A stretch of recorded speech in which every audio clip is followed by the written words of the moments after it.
نکاح کے لیے سفارش کرنا، درمیانی بننا، بیچ میں آنا، بہت سے لوگ اس سے نہ جان چھوڑاتے ہیں۔ نبی علیہ السلام نے ترغیب دی ہے، اور جو شخص درمیان میں پڑھ کر دو بندوں کا نکاح کرواتا ہے اس کو عبادت کا ثواب ملتا ہے۔ لوگ جان چھوڑاتے ہیں جی ماحول اچھا نہیں ہے، بعد میں لوگ باتیں سناتے ہیں۔ بھائی لوگ تو باتیں پھر بھی سناتے ہیں، ہم اپنا اللہ کے ساتھ گمان اچھا رکھیں، معاملہ ٹھیک رکھیں اور کوشش کریں جوڑ کی۔ ہاں آج کل کے حالات میں جو معاملات آ گئے ہیں پریشانیوں کے، تو یہ درمیان میں پڑھنے والا بندہ اتنا کہہ دے کہ بھائی دیکھو میں نے اللہ کی رضا کے لیے اچھے گمان کے ساتھ آپ لوگوں کو ایک دوسرے کا تعارف کرا دیا، اپنی انویسٹیگیشن ساری خود کر لو۔ اور سنیے، فرمایا نبی علیہ السلام نے جو یہ چاہتا ہے کہ قیامت کے دن اللہ تعالیٰ سے پاک اور صاف حالت میں ملے، اسے چاہیے کہ وہ شریف عورتوں سے نکاح کرے۔ آج کل کا نوجوان فیشن کو دیکھتا ہے، خوبصورتی کو دیکھتا ہے، شرافت کو کم دیکھا جاتا ہے، مال کو دیکھا جاتا ہے۔ اللہ کے سامنے پاکیزگی کے ساتھ کھڑے ہونا ہے تو شریف عورتوں سے انسان نکاح کرے، اور جو انسان قدرت کے باوجود نکاح نہ کرے وہ تو فرمائے کہ میرے طریقے پر ہی نہیں۔ اور یہ بھی فرما دیا کہ خرچہ اور تنگی کے ڈر سے نکاح نہ کرنے والا، یہ بھی اس کے اوپر بھی وعید آ گئی۔ فرمایا جو شخص فقر اور تنگی کے خوف سے شادی نہ کرے وہ بھی ہم میں سے نہیں۔ فکر انسان کرے تو انشاءاللہ اللہ تعالیٰ مہربانی فرما دیتے ہیں۔ بالکل اسی طرح یہ بتایا کہ جو شخص اولاد کے جھمیلوں سے بچنے کے لیے شادی نہ کرے اس کے اوپر اللہ اور اس کے رسول نے لعنت فرمائی ہے۔ لعنت ہے اس شخص کے اوپر، یہ حدیث میں آتی ہے بات۔ فرمایا عرش کے اوپر سے خدا تعالیٰ لعنت بھیجتا ہے، اللہ تعالیٰ لعنت بھیجتا ہے اس کے اوپر جو شادی اس لیے نہیں کرتا کہ اولاد ہو جائے گی، مصیبتیں پڑیں گی اور مشکلات ہوں گی، آزمائشیں آئیں گی تو میں نے شادی نہیں کرنی۔ یہ لعنت کیوں دی جا رہی ہے کہ بندہ اس سے بچنے کی فکر کرے اور رحمت میں آ جائے۔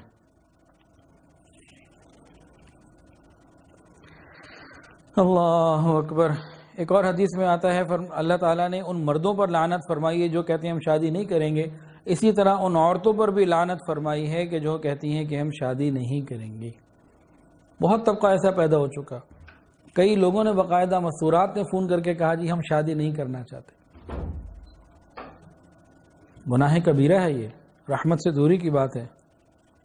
حدیث کے اندر آتا ہے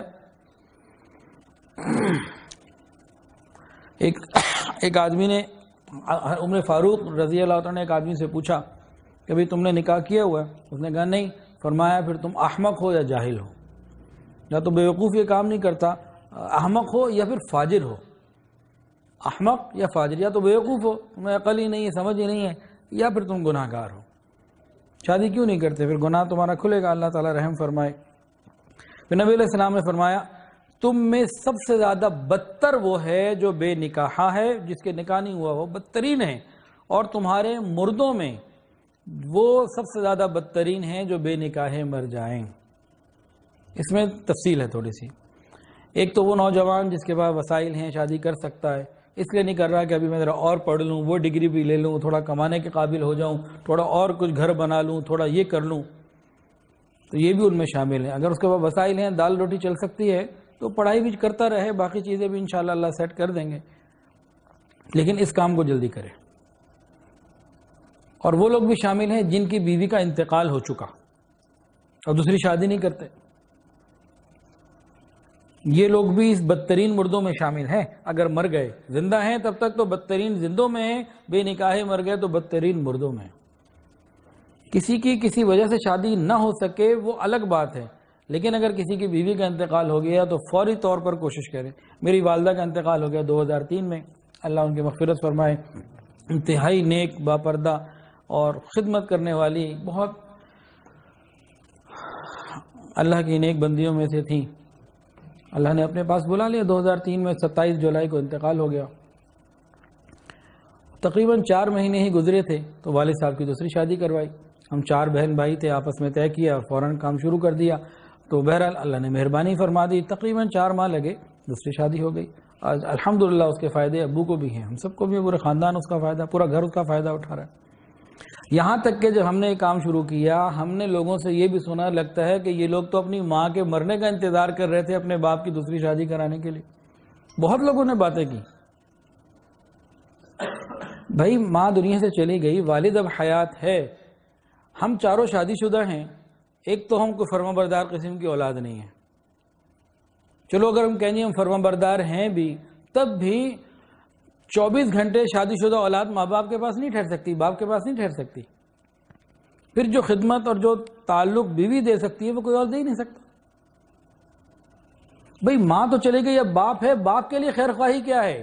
قرآن حدیث میں بھی یہی ہے، شریعت میں سب کچھ یہی ہے. تو شادی کروائے، الحمدللہ اس کے ہم فائدے اٹھا رہے ہیں. اور ہمارے معاشرے میں کتنے گھروں میں ایسا ہے کہ عورت کا انتقال ہو جائے، خاوند چاہتا ہے شادی کرنا، اولاد آگے سے رکاوٹ بنتی ہے. اسی طرح ایک صاحب کی بیگم کا انتقال ہو گیا، میں نے فوراً کہا شادی کروائیں، جلدی کریں. تو ان کے گھر سے ان کی بیٹی نے کہا اگر آپ نے شادی کی زندگی پر دوبارہ آپ کی شکل نہیں دیکھوں گی. وہ کہہ رہے میں نے شادی کرنی ہے، مجھے ضرورت ہے، اور سگی اولاد رکاوٹ ڈال رہی ہے. تو یہ بھی گناہ گار ہے.